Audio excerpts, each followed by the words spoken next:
അതന്നെയാണ് ആ പെണ്ണിൻ്റെ കാര്യം ഞാൻ അറിഞ്ഞിന്. പിന്നെ അതറിഞ്ഞിട്ട് തന്നെ എനിക്കും ബേജാറ്. എൻ്റെ മോളെ അങ്ങനെയൊന്നും വായിക്കണ്ടെന്ന് ഞാൻ ചെല്ലാൻ കാരണം സ്വന്തം ഉമ്മാൻ്റെ പെരക്കേറിന് അങ്ങനെ അനുവാദം കിട്ടുന്നില്ല അപ്പോൾ എന്ന് പറയുന്നുണ്ട്. പിന്നെ എവിടെയെങ്കിലും ഒറ്റയ്ക്ക് പോകാൻ കഴിയാല. ഇപ്പോൾ ഇതുവരെ കോളേജിലെല്ലാം ഇപ്പോൾ ഒറ്റക്ക് തന്നെ പോയിട്ടാണ് പെണ്ണ് പഠിച്ചത്.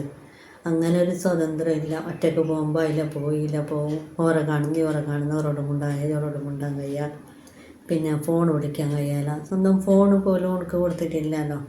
മുമ്പ് അവളുടെ അടുത്ത് ഫോണും കൊണ്ടായിരുന്നു, അപ്പം അതും കൂടെ ഇല്ല. എന്തില്ലാത്ത ഒരിതായിരുന്നു. മറ്റുള്ള ആൾക്കാരെ അടിമയായിട്ട് ജീവിക്കേണ്ട അവസ്ഥ വരുന്നു.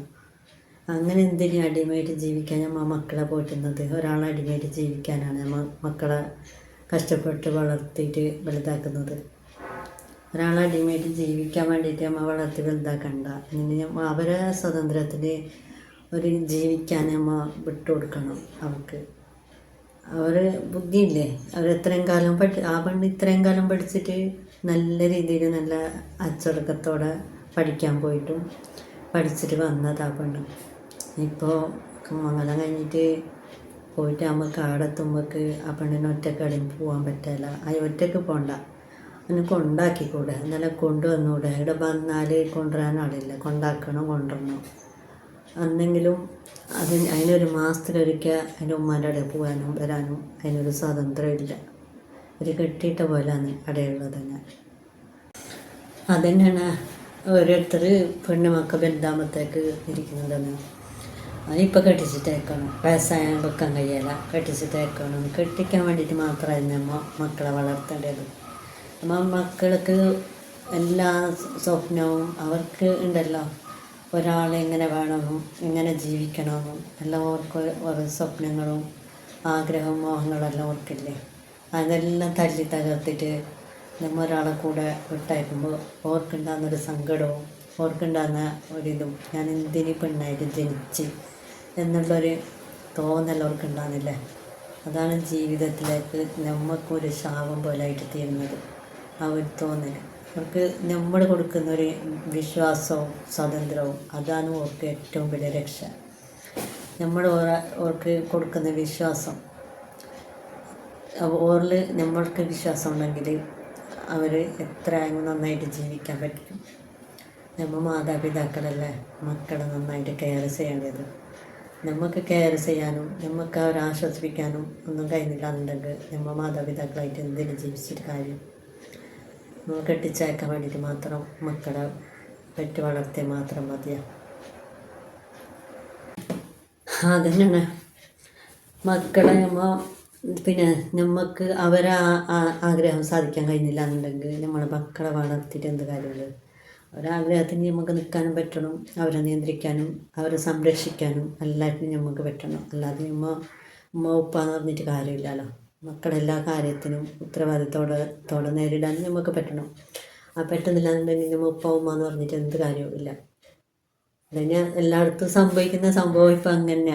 പിന്നെ മക്കൾ കുറച്ച് പ്രായപൂർത്തിയാകുമ്പോഴത്തേക്ക് മക്കളെ പെട്ടെന്ന് കെട്ടിച്ചിട്ട് ഓരിങ്ങനെ ജീവിക്കുന്നു, ഓരോ ഏതെല്ലാം കഷ്ടപ്പാട് അനുഭവിക്കുന്നു, അതൊന്നും ഒരു മാതാപിതാക്കളും ചിന്തിക്കുന്നില്ല. ഏതെല്ലാം കഷ്ടപ്പാട് അനുഭവിക്കുന്നുണ്ടാവും, എങ്ങനെയെല്ലാം ജീവിക്കുന്നുണ്ടാവുന്നു ഒന്നും ചിന്തിക്കുന്നില്ല. സ്വന്തം മക്കളെ പിന്നെ ഭാരമായിട്ട് തള്ളിവിടുന്ന ആൾക്കാരെ വിട്ടിട്ട് നടക്കുന്ന ആൾക്കാരുണ്ട്. ഇതെല്ലാം ഇപ്പോൾ പഠിക്കുന്നതെന്ന് അറിയുന്നില്ല. പലതും കണ്ടിട്ടും കേട്ടിട്ടും ഓരോരുത്തർ പഠിക്കുന്നില്ല. അതോർക്കുമ്പോൾക്ക് ചിന്തിക്കുമ്പോൾക്ക് അല്ലാത്ത ബേജാറാണ്. അധികം ആൾക്കാർ പഠിക്കുന്നില്ല ചിന്തിച്ചാൽ. അതുതന്നെയാണ് നമ്മൾ നന്നായിട്ട് ജീവിക്കുന്ന കണ്ടെങ്കിലല്ലേ നമ്മളെ മക്കൾക്കും നന്നായിട്ട് ജീവിക്കാൻ പറ്റുന്നത്. അതാരും മനസ്സിലാക്കുന്നില്ല. നമ്മളെങ്ങനെയല്ല തോന്നിയ പോലെ ജീവിക്കുന്ന അതുപോലെ നമ്മളെ മക്കളെയും ജീവിക്കണം. നല്ല തോന്നിയ പോലെ അയച്ചിട്ട് വിട്ടെങ്കിൽ ആ മക്കളുടെ ജീവിതവും അതുപോലെ താറുമാറായിട്ട് പോയി പോന്നല്ലേ. അത് പല ആൾക്കാരും അത് ചിന്തിക്കുന്നില്ല. ഞങ്ങളങ്ങനെ ഞങ്ങളിങ്ങനെ കഷ്ടപ്പാട് എല്ലാവർക്കും ഉള്ളത് തന്നെ എന്നെല്ലാം പറയുന്നത്. കഷ്ടപ്പാടുള്ളത് തന്നെ ശരി തന്നെ. കഷ്ടപ്പാടെന്ന് പറഞ്ഞെങ്കിൽ ഇപ്പം എത്രയോ ആൾക്കാർ എന്തെല്ലാം കഷ്ടപ്പാടിൽ ജീവിക്കുന്ന ആൾക്കാരുണ്ട്, ഇല്ലയെന്നില്ല. അതിന് ഒരുമിച്ചിട്ട് പിന്നെ ഏത് കഷ്ടപ്പാടിനും ഏത് വേദനക്കും കൂടെ നിൽക്കാനും കൂടെ തണലായിട്ട് നിൽക്കാൻ ഒരാൾ കൂടെ ഉണ്ട് എന്നുള്ളൊരു ചിന്ത ഉണ്ടെങ്കിൽ ഏത് കഷ്ടപ്പാടും തരണം ചെയ്യാൻ പെണ്ണും തയ്യാറാവും. പെണ്ണായാലും ആണായാലും കൂടെ ഒരാളുണ്ടെങ്കിൽ എന്ത് കഷ്ടപ്പാടും തരണം ചെയ്യാനും ഉണ്ടാവും. ഒരു പുരയിൽ കഷ്ടപ്പാട് ഉണ്ടായിരിക്കും, എല്ലാ പുരയിലും കഷ്ടപ്പാടില്ലാത്ത ജീവിതമില്ല. പക്ഷെ അതിനനുസരിച്ചിട്ട് നിൽക്കാനും പറ്റണം. നിൽക്കാൻ പറ്റുന്നില്ല എന്നുണ്ടെങ്കിൽ നമുക്ക് ജീവിതത്തിനൊരർത്ഥമില്ല. എന്തിന് ജീവിക്കുന്നതെന്ന് തോന്നിപ്പോവും. പല ആൾക്കാർ ആത്മഹത്യ ചെയ്യുന്നതും ഒളിച്ചോടി പോകുന്നതും ഇങ്ങനെയൊന്നും ചെയ്യുന്നത് കൊണ്ട് തന്നെ. അതില്ലാത്താണെങ്കിൽ നമ്മളെ ജീവിതത്തിൽ നമുക്കെല്ലാം പൊരുത്തപ്പെട്ട് ജീവിക്കാൻ, പരസ്പരം അങ്ങോട്ടും ഇങ്ങോട്ടും പൊരുത്തപ്പെട്ട് ജീവിക്കാൻ പറ്റണം. ഒരാളെ ഇഷ്ടങ്ങൾ മറ്റൊരാൾക്ക് അടിച്ചേൽപ്പിക്കാൻ പാടില്ല. പിന്നെ എൻ്റെ ഇഷ്ടങ്ങൾ നിന്നോട് ഞാൻ അടിച്ചേൽപ്പിക്കുന്നുണ്ടെങ്കിൽ അതൊരു പൊരുത്തപ്പെട്ട ജീവിതമല്ല. അതുപോലെ തന്നെ ഒരാളെ ഇഷ്ടങ്ങൾ മറ്റൊരാൾക്ക് അടിച്ചേൽപ്പിക്കാൻ പാടില്ല. അവരെ ഇഷ്ടങ്ങൾ കണ്ടറിഞ്ഞ് ചെയ്യാൻ പറ്റണം. അത് രണ്ട് ഭാഗത്തും ഒരേപോലെ കണ്ടറിഞ്ഞ് ചെയ്ത് ജീവിക്കാൻ പറ്റണം. അല്ലാത്തതിന് പൊരുത്തപ്പെട്ട് ജീവിക്കാൻ ഒരിക്കലും പറ്റില്ല. പിന്നെ തല്ലും വഴക്കും, പിന്നെ അടിപിടിയും, പിന്നെ കേസും വഴക്കും, പിന്നെ ഡൈവേഴ്സും, അങ്ങനെ ഇങ്ങനെയെല്ലാം ആയിട്ട് പോകുന്നത്. ഡൈവേഴ്സ് ആയെന്ന് പറഞ്ഞെങ്കിൽ ഡൈവേഴ്സ് ആയെങ്കിൽ ഒഴിവായിട്ട് പോയി എന്ന് വെക്കാം. ഇതൊന്നും ഉണ്ടാകുന്നില്ല.